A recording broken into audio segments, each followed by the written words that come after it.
In the summer of 1878, when typhoid fever took the lives of 47 residents throughout Harper County, Kansas, four brothers bearing the name Blackwood demonstrated an immunity that left medical science utterly baffled.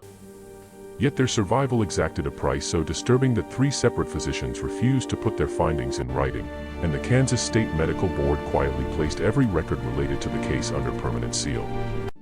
What had initially appeared as divine protection gradually revealed itself as something infinitely more menacing.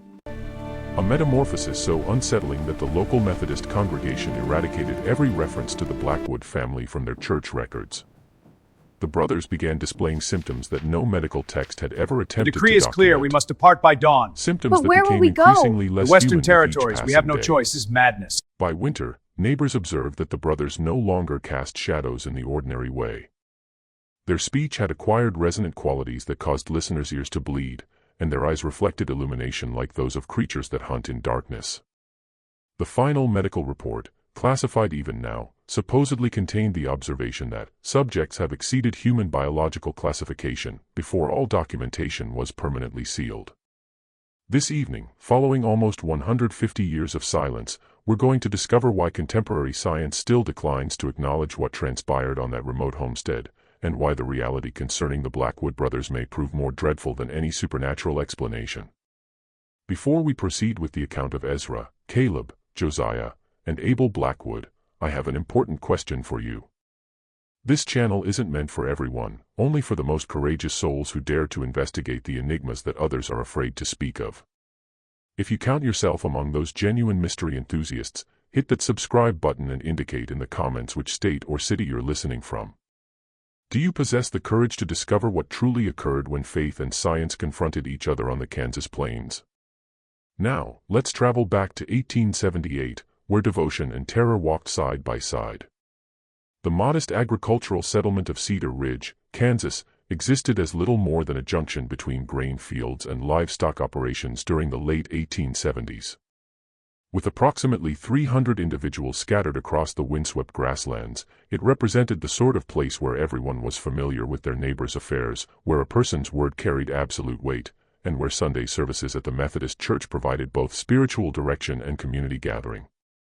The brutal winters bringing snowstorms capable of burying entire farmsteads, together with the blistering summers that could destroy crops within a single week, had shaped a populace of resilient, devout individuals who interpreted hardship as divine testing and prosperity as heavenly favor. The terrain itself appeared to encourage such interpretation. Countless acres of golden grain stretched toward every horizon, interrupted solely by the occasional dwelling, wind pump, or cluster of cottonwood trees indicating a watercourse. The sky dominated everything, immense, boundless, and perpetually shifting. During tempests, lightning would dance across the grassland for hours, illuminating the prairie in brief, intense flashes that exposed the genuine isolation of each homestead. During winter, the gale swept across the flat terrain with a tone that seemed almost human, carrying snow and cold capable of freezing a person to death within minutes should he lose his way between barn and dwelling. The Blackwood brothers had arrived in Cedar Ridge during the spring of 1872, acquiring 640 acres of excellent prairie land with funds inherited from their father's farm back in Clinton County, Ohio. The brothers had disposed of everything they possessed, loaded their belongings into two canvas-topped wagons, and undertaken the journey westward with the resolve of men responding to a sacred calling. Ezra Blackwood, the eldest at 36 upon their arrival, possessed the inherent authority of someone accustomed to leadership and obligation. Standing 6 feet tall with broad shoulders developed through years of agricultural labor, he conducted himself with quiet dignity that commanded respect without demanding it. His calloused hands, marked by countless hours of toil, could calm a frightened horse or guide a plow with equal proficiency. Yet it was his gaze that individuals recalled most vividly, pale blue resembling winter ice. They appeared to see straight through a person to something more profound. Those who conversed with Ezra frequently departed feeling that he had perceived directly into their spirit and discovered them inadequate. Caleb, 2 years Ezra's junior, functioned as the family's pragmatic thinker and financial administrator. Can you hear me? Yes. Where Ezra guided through moral authority, Caleb managed through systematic planning and numerical exactness. He could estimate crop outputs, livestock values, and weather patterns with an exactness that astonished even the most seasoned farmers throughout the county. The decree is clear. His We must account depart books, by dawn. maintained in But where precise will we handwriting, go? The Western documented every Territories. penny We have no gained and choice. This is spent, madness. every bushel gathered, every head of livestock purchased or sold. Yet beneath his pragmatic surface burned the same intense devotion that motivated all the brothers. Caleb perceived divine influence in everything, in the flawless geometry of a wheat field, in the exact timing of rainfall, in the numerical harmony governing the natural world. Josiah, the third brother at 31, had obtained the most extensive schooling among the four. He had attended Ohio Wesleyan University for 2 years before their father's death summoned him back to the family farm. During those years, he had studied not only religion but also medicine, philosophy, and natural sciences. His personal library, carefully transported to Kansas in a specially constructed crate, contained over 200 volumes covering subjects from biblical interpretation to human anatomy. Josiah's chamber in the farmhouse more closely resembled a scholar's workspace than a farmer's quarters, with books piled on every available surface and documents covered with his meticulous notations filling wooden containers beneath his bed. Abel, the youngest at 25, burned with religious intensity that occasionally worried even his faith-driven siblings. Where the older brothers approached their devotion with intellectual depth or practical implementation, Abel's faith consisted of pure emotion and complete submission. He devoted hours daily to prayer, frequently weeping with the intensity of his communion with the divine. He fasted regularly, sometimes going days without nourishment, while asserting that prayer and scripture provided all the sustenance he needed. His fellow church members back in Ohio had described him as touched by the Spirit. Yet some had murmured that his devotion bordered on dangerous fixation. Unlike their neighbors who attended the Methodist church in town, a modest white-painted structure with a bell tower audible for miles across the prairie, the Blackwood brothers had built their own place of worship on a rise overlooking their property. The construction project had occupied most of their first year in Kansas. They had quarried limestone from a creek bed on their land, cut oak timber from a grove near the property line, and fashioned every element of the structure with their own hands. The chapel they built reflected their plain but profoundly felt faith. The structure measured 30 feet by 20 feet with walls of precisely fitted limestone and a roof of hand-split oak shingles. Inside they had carved pews from local walnut wood, each one flawlessly smooth and fitted with careful joinery that spoke of countless hours of patient craftsmanship. The altar, likewise hand-carved, bore inscriptions in Hebrew that Josiah had copied from his biblical texts. Tall windows on the east and west walls captured the morning and evening sun, filling the space with golden light during their dawn and dusk prayers. The brothers conducted their own services every Sunday morning and evening following what they called primitive Methodist principles.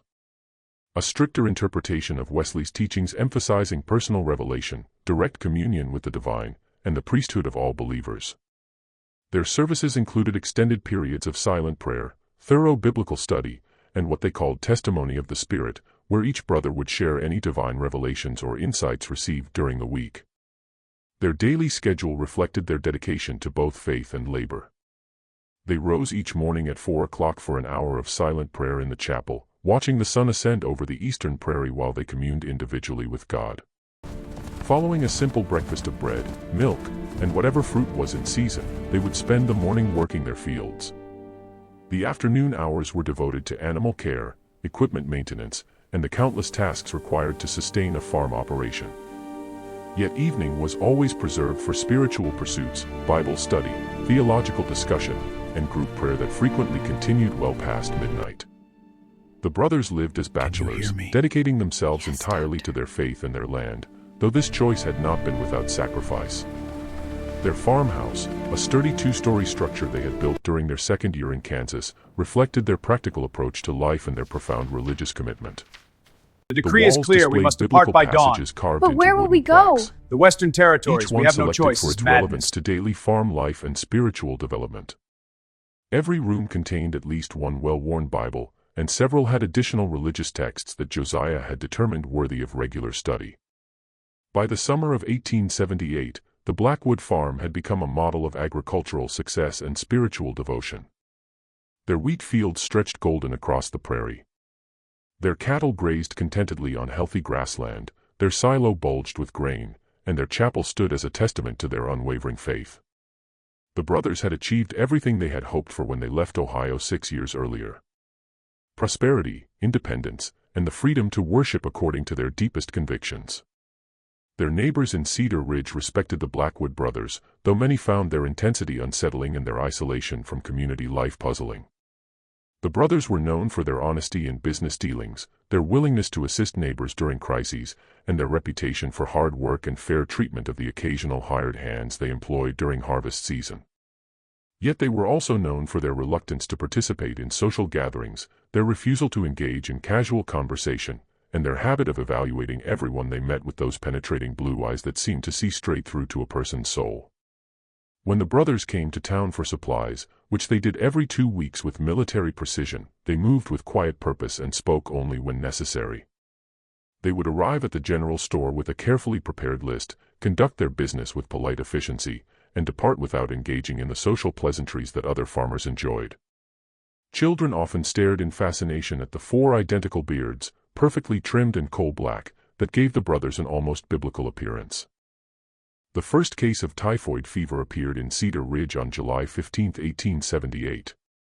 Striking with the sudden violence that characterized the most virulent strains of the disease, Mrs. Sarah Hartman, who ran the general store with her husband Benjamin, had seemed perfectly healthy when she opened the store that morning, greeting customers with her usual cheerful demeanor and discussing the promising prospects for the wheat harvest.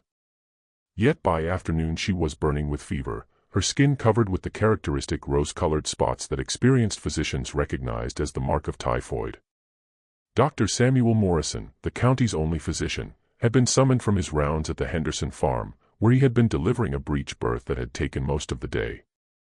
He arrived at the Hartman store to find Sarah delirious with fever, her temperature so high that it barely registered on his clinical thermometer. Her husband Benjamin, a normally calm and practical man, was pacing the store like a caged animal, wringing his hands and begging Dr. Morrison to do something, anything, to save his wife of 23 years. "Doc, she was fine this morning," Benjamin kept repeating, his voice cracking with desperation. "Fine as she's ever been." Served breakfast to the Henderson boys when they came for supplies. Laughed at something young Tommy said about his new foal. How does a person go from healthy to this in the space of a few hours? Dr. Morrison had seen typhoid before during his medical training in Philadelphia, but nothing quite like this. The disease typically developed over days or weeks, giving physicians time to attempt treatment and families time to prepare for the likely outcome. Yet Sarah Hartman's case seemed to have compressed the entire progression of the disease into a single devastating day. Her fever was higher than he had ever recorded in a living patient. Her delirium was complete and violent, and the rose-colored spots covered not just her chest but her entire body in patterns that seemed almost deliberate in their symmetry. Despite Dr. Morrison's best efforts, cold compresses, laudanum for the pain, and careful monitoring of her vital signs, Sarah Hartman died just after midnight on July 16th. Can you hear me? Yet even in death, Yes, her case remained deeply troubling. The rigidity of her body set in far too quickly. Her skin took on a waxy pallor that suggested preservation rather than normal decomposition, and her eyes, which Dr. Morrison had closed according to proper The decree is procedure, clear. We must kept depart opening by again dawn. no matter how But many where will we times he go? pressed the lids The Western shut. Territories. We have no choice. Within This is 24 madness. hours of Sarah's death, 3 more cases appeared in Cedar Ridge. The victims seemed to have nothing in common except their use of water from the town's main well, a source that had provided clean, sweet water for the community since its founding. Yet when Dr. Morrison examined the well, he found evidence of contamination from runoff that had somehow breached the carefully constructed stone lining. The second victim was old Heinrich Zimmermann, a German immigrant who had farmed the same section of land for 15 years. Heinrich's case followed the same devastating pattern as Sarah's: perfect health in the morning, raging fever by afternoon, and death before dawn. Yet Heinrich's final hours were marked by something that Dr. Morrison had never encountered. The old farmer spoke in languages that no one in the community recognized, using words and phrases that sounded ancient and somehow threatening. The third and fourth victims were the Patterson twins, Emma and Ellen. 2 16-year-old girls who had been among the most promising students in the county's single schoolhouse. Their deaths were particularly heartbreaking because they occurred simultaneously, as if the disease had coordinated its attack to claim both girls at exactly the same moment. Their father, James Patterson, later told Dr. Morrison that in their final delirium, the twins had spoken in perfect unison, reciting what sounded like prayers in a language that resembled Latin but contained sounds that human throats should not have been able to produce. By August 1, 14 people had died from the strange typhoid strain, and Dr. Morrison had documented symptoms and progressions that defied every principle of medical science he had learned. The victims all died within 24 hours of showing symptoms. Their fevers reached temperatures that should have killed them within minutes, and their final hours were marked by delirium that seemed more like possession than medical crisis. The fear that gripped Cedar Ridge during those terrible weeks in late July and early August was unlike anything the community had ever experienced. Families barricaded themselves in their homes, refusing to venture out except for the most essential tasks. The general store, now run by Benjamin Hartman with the help of his brother-in-law, became a place of whispered conversations and furtive glances. The Methodist Church, which had always served as the community's gathering place and source of comfort, stood nearly empty during Sunday services, as people feared that any congregation might provide the disease with new victims. Dr. Morrison had ordered the contaminated well sealed and advised all residents to boil their water. Yet the disease continued to spread with a pattern that suggested something more than simple contamination. The victims seemed to be chosen according to some logic that had nothing to do with their exposure to the well water or their proximity to previous cases. Some families lost every member while neighboring households remained completely healthy. It was against this backdrop of terror and confusion that the Blackwood brothers made their fateful decision to involve themselves in the crisis. The brothers had remained isolated on their farm during the early weeks of the epidemic, following their usual practice of avoiding unnecessary contact with the town and its residents. Yet on August 10, Josiah announced to his brothers that he had received what he believed was a divine revelation calling them to action. "I have prayed for guidance," Josiah told his brothers as they gathered for their evening meal. "And the Lord has shown me that this pestilence is a test, not just of the community's faith, but of our own worthiness to serve as his instruments. We have been preserved from the disease not for our own safety, but so that we might demonstrate the power of true faith in the face of ultimate trial." The decision, once made, was implemented with the same methodical precision that characterized everything the brothers did. On August 11th, Josiah traveled to town to offer their assistance to Dr. Morrison and to volunteer their services in caring for the sick. Can you hear me? Yet his real purpose, which he revealed only to his brothers, was to place himself in direct contact with the disease, to invite it to test his faith and prove his worthiness as an instrument of divine will. Josiah's first stop was the home of Thomas Fletcher, the local blacksmith. The decree is clear. We must depart by dawn. But where will we go? The Western Territories. We have no choice. It's madness. His small body racked with convulsions that his parents were powerless to stop. When Josiah arrived, he found the Fletcher family gathered around Timothy's bed, praying desperately for divine intervention. What happened next would be remembered differently by everyone who witnessed it, but all agreed that Josiah's actions were both deeply moving and somehow disturbing. The youngest Blackwood brother knelt beside Timothy's bed and placed his hands on the boy's fever-hot forehead. Yet instead of offering a conventional prayer for the child's recovery, Josiah spoke words that would haunt everyone present. "Lord God," Josiah prayed, his voice carrying across the small bedroom with unusual resonance. "If this child must suffer for reasons known only to your divine wisdom, then let that suffering pass through me and my brothers. Let us bear what he cannot bear, experience what he should not experience, and become whatever we must become to serve your mysterious purposes. Take this innocent's life and spare it through our willing sacrifice." As Josiah spoke, his hands seemed to grow warm against Timothy's forehead, and the boy's convulsions gradually subsided. The fever that had been consuming the child's small body began to break, and for the first time in hours, Timothy Fletcher opened his eyes and spoke in his normal voice, asking for water and complaining of hunger. The transformation was so dramatic and sudden that Thomas Fletcher fell to his knees, praising God for the miracle that had saved his son. Yet those who watched Josiah during those crucial minutes noticed changes that were far more subtle but somehow more disturbing than Timothy's recovery. As the boy's fever broke, Josiah's own skin had taken on a flush that suggested his body temperature was rising.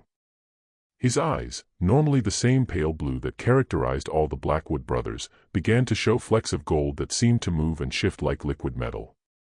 When Josiah finally stood up from Timothy's bedside, he moved with the careful precision of a man fighting to maintain control over his own body.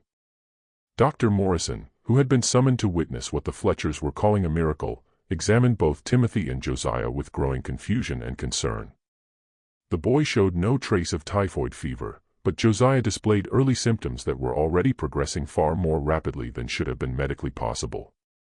Over the following 2 days, Josiah visited every household that had been touched by the epidemic, offering prayers and spiritual comfort to the bereaved families. At each stop, he repeated the same ritual, placing his hands on the heads of the sick and praying for their suffering to be transferred to himself and his brothers. The results were remarkable and terrifying in equal measure. In household after household, fever-stricken victims experienced sudden and complete recoveries. Yet with each healing, Josiah's own condition deteriorated more rapidly. By August 13th, when he finally returned to the Blackwood farm, Josiah was burning with fever and displaying symptoms that no medical textbook had ever described. Yet the most disturbing aspect was his continued insistence that everything was proceeding according to divine plan. Even as his fever climbed to temperatures that should have killed him, he spoke with perfect clarity about the sacred nature of his transformation. "This is not sickness," he told his increasingly concerned brothers. "This is purification. The Lord is burning away everything in me that is merely human so that what remains will be worthy of the eternal work He has planned for us." Within hours, all 4 Blackwood brothers had begun displaying the same symptoms that had transformed Josiah. Yet their collective transformation would prove to be even more disturbing than anyone could have imagined. Dr. Morrison's first examination of the Blackwood brothers on August 18, 1878 would become the most significant and troubling case of his medical career. The August heat was oppressive as Dr. Morrison guided his horse cart up the winding dirt road that led to the Blackwood farm. The prairie grass on either side of the path had turned brown from weeks without rain, and the air shimmered with heat waves that made the distant farmhouse seem to float like a mirage. Yet as he approached the property, Morrison noticed details that struck him as oddly out of place. The decree is clear, we must depart by dawn. But where will we go? The brothers' wheat The Western fields, Territories, which should we have have been no suffering choice, from the drought like every other farm in the county, stood tall and green as if they had been receiving regular rainfall. The cattle in the pastures appeared healthy and well-fed, despite the fact that grazing had become difficult throughout the region. When Morrison knocked on the farmhouse door, it was opened by Ezra. Yet the eldest brother's appearance immediately struck the doctor as profoundly wrong. Ezra's skin had taken on a translucent quality that revealed the network of blood vessels beneath. Yet the blood that flowed through those vessels was not the normal red of human circulation. Instead, it possessed a golden luminescence that seemed to pulse with its own internal rhythm. "Dr. Morrison," Ezra said, and his voice carried the authority Morrison remembered, but it was amplified and enriched with harmonic overtones that made every word seem to resonate directly in the listener's chest cavity. "We have been expecting you. Our transformation is nearly complete, and we require your witness to ensure that others will understand what has occurred here." Morrison found the 4 brothers arranged in the main room of the farmhouse.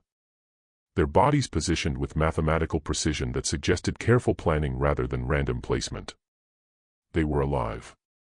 Their chests rose and fell with breathing. Their eyes tracked Morrison's movement, yet they had been transformed in ways that challenged his understanding of human physiology. "Their vital signs are impossible," Morrison wrote in his private journal that night. "Ezra's temperature registered 107 degrees, yet he sits upright and speaks with perfect clarity. Caleb's pulse is so slow I can barely detect it. Yet he moves with normal energy. Josiah's breathing has changed. He seems to inhale and exhale only once every few minutes but shows no signs of oxygen deprivation. And Abel's skin temperature is actually lower than normal despite his obvious fever symptoms. Caleb, positioned to Ezra's right, had undergone changes that were equally dramatic but different in their specific manifestation. The characteristic rose-colored spots of typhoid fever covered his entire body. Yet instead of the random pattern typical of the disease, they had arranged themselves into complex geometric designs that resembled mathematical equations written in flesh and blood. As Morrison watched in fascination and horror, the pattern slowly shifted and changed as if Caleb's skin had become a living blackboard. "The calculations are becoming clear," Caleb said, his voice joining Ezra's in perfect harmony despite the fact that they were speaking simultaneously. "The relationship between matter and spirit, between time and eternity, between human limitation and divine potential. We are becoming the proof of theorems that human mathematics has only begun to glimpse." Josiah's transformation had progressed along lines that reflected his scholarly nature and deep theological knowledge.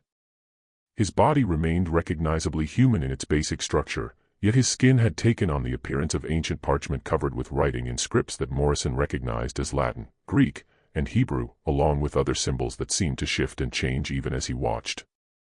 When Josiah spoke, his words came in a voice that no longer sounded entirely human. The sound seemed to originate from multiple points around the room simultaneously, creating an effect that made Morrison feel as if he were being addressed by a choir of invisible speakers. "Doctor, we have discovered truths that your medical science cannot accommodate. We are documenting these revelations so that future generations might understand the process of divine transformation."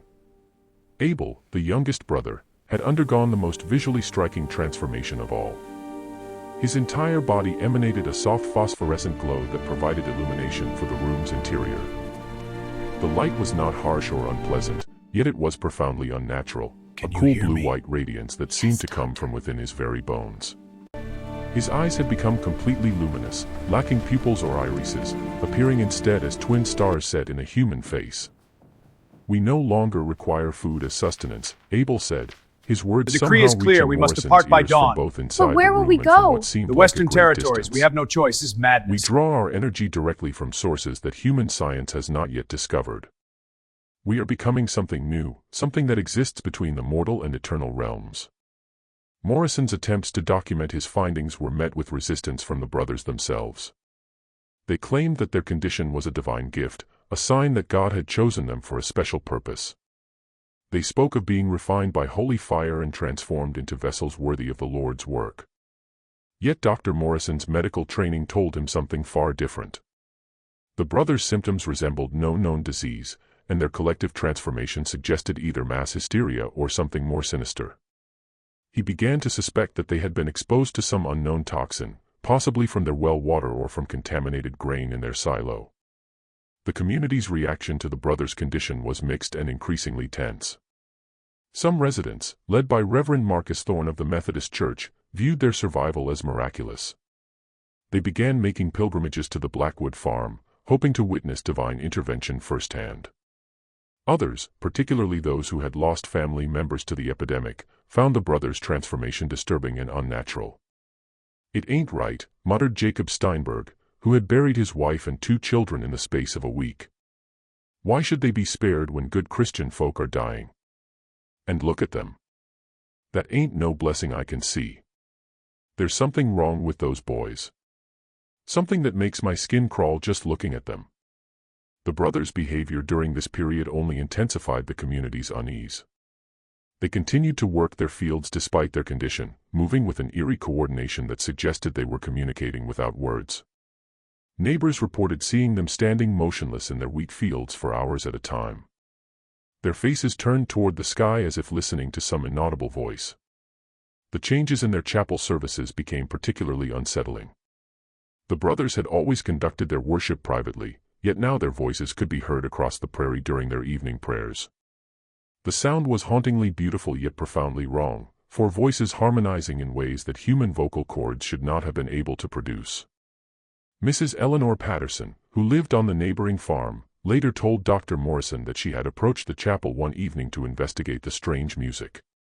"I got within 50 yards of that building," she said, "and I swear on my mother's grave that I could feel something pushing me back. Not physically, you understand, but something inside my head telling me to turn around and leave. Those boys are changed, Doctor. Changed in ways that ain't natural." As August turned to September, the typhoid epidemic began to wane in Cedar Ridge. The contaminated well had been sealed, new water sources established, and the surviving residents slowly returned to their normal routines. Yet the mystery of the Blackwood brothers deepened with each passing day. Dr. Morrison made weekly visits to the farm, ostensibly to monitor the brothers' condition but actually to document the progression of their transformation. What he observed challenged his understanding of human physiology and left him questioning his own sanity. Ezra's internal temperature had stabilized at 106.7 degrees Fahrenheit. Yet he showed no signs of brain damage or organ failure. His eyes had developed a golden hue that seemed to shift and swirl like liquid metal. When he spoke, His words carried a weight and authority that made listeners feel compelled to agree with him, even when he said things that defied logic. "Dr. Morrison," Ezra said during one examination, "you are attempting to measure us using instruments designed for ordinary human physiology. We have moved beyond the limitations that such tools were created to assess. Our bodies now function according to principles that your medical science has not yet discovered."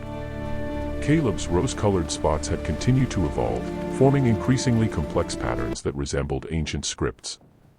Dr. Morrison consulted several scholars by correspondence, sending careful drawings. The decree is clear. We must depart by dawn. Yet none could identify the symbols. The Western Territories. We have no choice. More disturbing It's still, madness. the patterns seemed to move slowly across Caleb's skin, rearranging themselves into new configurations every few days. When Morrison attempted to take a blood sample from Caleb's arm, he discovered that the brother's blood had been transformed into something that barely resembled normal human circulation. The substance that flowed from the small puncture wound was thicker than blood, golden in color, and seemed to move with deliberate purpose rather than responding to gravity and pressure. "Our circulation has been redesigned," Caleb explained, watching Morrison's growing confusion with what might have been amusement. "The fluid that sustains us now carries not just oxygen and nutrients, but information and energy from sources that transcend physical matter." Josiah's voice had become completely inhuman. When he spoke, the sound came from everywhere and nowhere at once, as if the very air around him was vibrating with his words. Dr. Morrison noted that conversations with Josiah left him feeling dizzy and disoriented, and he began to suspect that the brother's speech was somehow affecting his brain chemistry. The texts that covered Josiah's skin were not static decorations but were actively being written by some invisible force. As Morrison watched, new words appeared along Josiah's arms and chest, forming sentences and paragraphs in real time. The content seemed to be a running commentary on Morrison's examination, describing his thoughts and reactions with accuracy that suggested the brother could read his mind. "We are becoming books," Josiah said, his multidirectional voice making Morrison's head spin with vertigo. "Living repositories of knowledge that spans both human learning and divine revelation. The transformation is encoding information directly into our physical substance." Abel's phosphorescence had grown stronger, allowing him to illuminate entire rooms with the pale glow emanating from his skin. Yet more unsettling was his apparent ability to sense things that should have been beyond human perception. He could predict weather changes days in advance, locate lost objects without searching, and seemed to know when visitors were approaching the farm long before they became visible. During one examination, Abel demonstrated an ability to perceive things that should have been beyond human sensation. He correctly identified the contents of Morrison's medical bag without looking inside it, described in detail the condition of horses stabled half a mile away, and seemed to be aware of conversations taking place in the town of Cedar Ridge, 3 miles distant. "Our senses have been opened to perceive realities that normal humans cannot detect," Abel explained, his luminous eyes somehow managing to convey warmth despite their otherworldly appearance. "We can see across distances that should be impossible. Hear sounds that carry on frequencies beyond normal hearing." The brothers' collective behavior had also changed in ways that suggested they were becoming something more than human. They moved with perfect synchronization, finishing each other's sentences and responding to unspoken communications. Their need for food and sleep had diminished dramatically. Dr. Morrison observed that they consumed perhaps half the calories of normal men and seemed to require only 2 or 3 hours of rest each night. Most disturbing of all was their claim that they were receiving divine revelations. The brothers spoke of visions showing them the future of their community, prophecies about coming disasters, and instructions for preparing their neighbors for some unnamed catastrophe.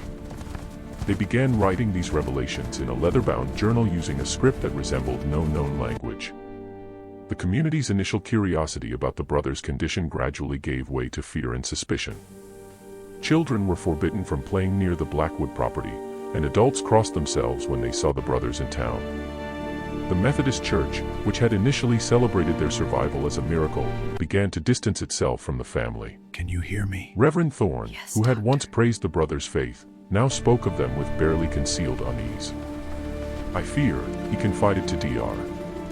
Morrison, "that in their zeal to serve the Lord, they may have opened themselves to influences that are not entirely heavenly. The decree is clear. We must There is depart something by in their eyes dawn. now, But something where will that we looks go? back at you with The Western knowledge that no Territories. mortal We have man no should choice. possess. This is madness. By October 1878, the situation at the Blackwood farm had become untenable. The brothers' transformation had progressed to the point where they could no longer be considered entirely human. Yet they remained lucid and articulate about their condition. They spoke of being purified vessels chosen by God to serve as intermediaries between the divine and mortal realms. Dr. Morrison's documentation of their condition had become increasingly frantic. His journal entries revealed a man struggling to maintain his scientific rationalism in the face of phenomena that defied explanation. He had begun corresponding with medical colleagues in Kansas City and Chicago, seeking advice on the case, yet their responses only deepened his frustration. "No physician I've consulted has ever encountered anything resembling the Blackwood brothers' condition," he wrote. "Their symptoms are physiologically impossible. Yet I observe them with my own eyes. I begin to wonder if I am losing my mind or if there are aspects of human biology that our medical science has yet to discover."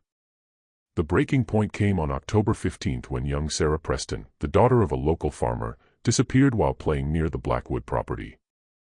Her parents found her 3 hours later sitting in the brothers' chapel with a serene expression on her face.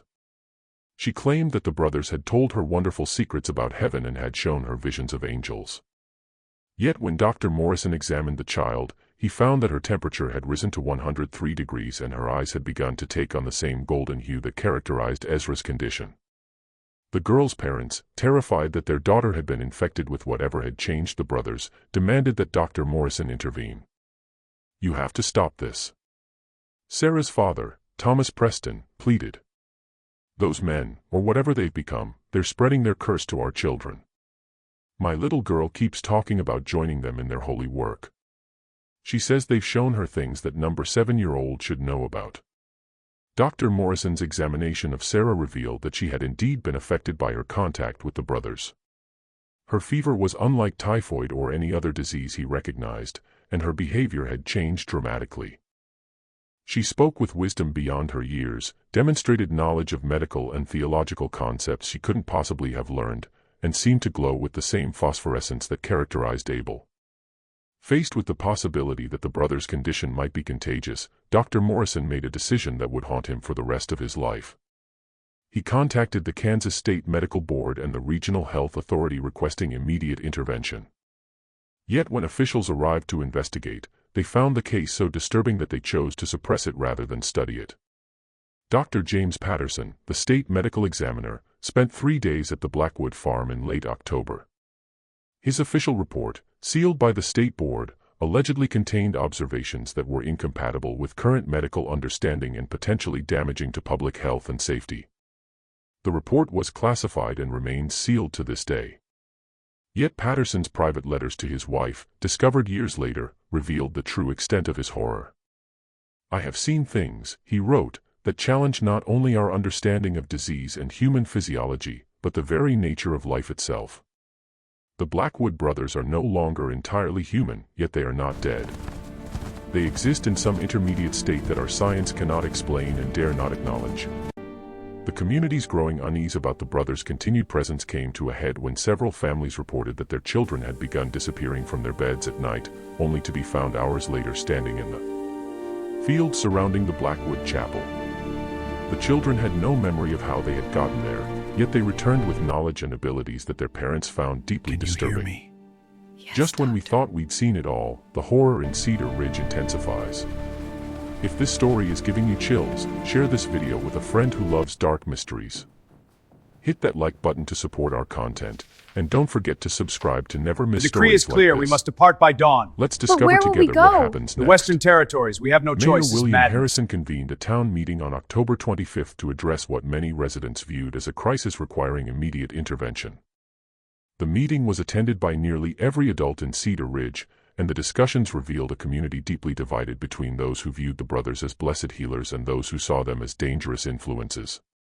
Dr. Morrison was called upon to provide a medical assessment, yet his testimony only deepened the community's confusion and fear. He described the brothers' condition as unlike anything in medical literature, acknowledged that their influence appeared to be spreading to other residents, and admitted that conventional medicine had no treatment to offer.